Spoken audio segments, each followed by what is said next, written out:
যতদূর শোনা যায় যে রাস্তা প্রকল্প বরাদ্দ করে রাস্তা কাজ না করিয়া টাকা বিল উত্তোলন করে নিয়ে গেছে।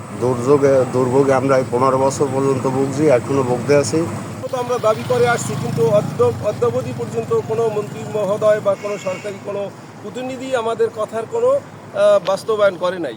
মোটামুটি একটু কোনো রকম কাজ করিয়া ফেলাইছি শুধু। আমাদের বিন্যা রাজাবাড়ি পর্যন্ত এই রাস্তা অত্যন্ত বেগতিক অবস্থা, অত্যন্ত জনসাধারণ চলাচলের সম্পূর্ণ অযোগ্য। এমনকি রিক্সা গাড়ি কোনো কিছুই চলাচল করতে পারে না, মানুষও চলাচলের সম্পূর্ণ অনুপযোগী।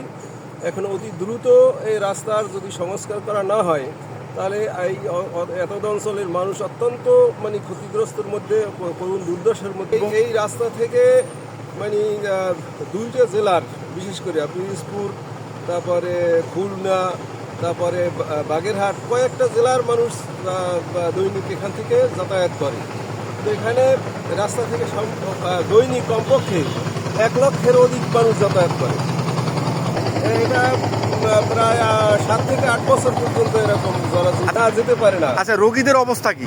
রুগীদের অবস্থা তো বলাই যায় না, এদের নৌপথ ছাড়া রুগীদের যাতায়াত। আচ্ছা, নৌকা পথে তো রাস্তা, খাল তো পানি থাকে না, তা তখন কি অবস্থা হয়? তখন তো অত্যন্ত দুরবস্থা। দাবি তো অবশ্যই আছে, আমরা অতি দ্রুত আমাদের রাস্তাটি সংস্কার করা অত্যন্ত আমাদের প্রাণের দাবি। দীর্ঘদিন যাবত আমরা দাবি করে আসছি, কিন্তু অদ্যাবধি পর্যন্ত কোনো মন্ত্রী মহোদয় বা কোনো সরকারি কোনো প্রতিনিধি আমাদের কথার কোনো বাস্তবায়ন করে নাই। যতদূর শোনা যায় যে রাস্তা প্রকল্প বরাদ্দ করে রাস্তা কাজ না করিয়া টাকা বিল উত্তোলন করে নিয়ে গেছে। বর্তমান চেয়ারম্যান উনি শুনছি যে এই যে প্রজেক্ট, অর্থাৎ এই যে প্রকল্প থেকে ধার করা, এখানে উনি সাবকন্ট্রাক্টর হিসেবে কাজ করছে, কিন্তু টাকা উঠেই নিয়েছে কে? মহিউদ্দিন মহারাজ। হ্যাঁ, মহিউদ্দিন মহারাজের ভাই মিরাজ মেহেদী হাসান মিরাজ টাকা উঠেই নিয়ে গেছে। জি, রাস্তাটা মৃত্যু ফাঁদে পরিণত হয়েছে, এটা সরকারের কাছে দাবি। এটা অতি শীঘ্র মেরামতের জোর দাবি। না, এটা তো প্রায় গাড়ি ঘোড়া অ্যাক্সিডেন্ট করে, আর রাস্তার তো খুবই অবস্থা খারাপ, গাড়ি ঘোড়া চলতে খুবই রিস্ক। হ্যাঁ, প্রায় এই কয়দিন আগেও তো একটা খালি করে গেছে অটো। এইটাই দাবি যে অতি শীঘ্র রাস্তাটা যেন মেরামতের কাজ চালু করে। রাস্তাটার নাম হয়েছে, এটা হলে বলদিয়ার এক নম্বর রাস্তা।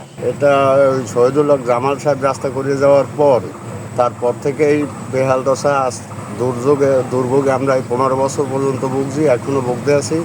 এবং রাস্তা নির্মাণের জন্য কোনো লোক আমরা এখন পর্যন্ত পাই না, তারা কাজ করে নাই। মোটামুটি একটু কোনো রকম কাজ করিয়া ফেলাইছি শুধু।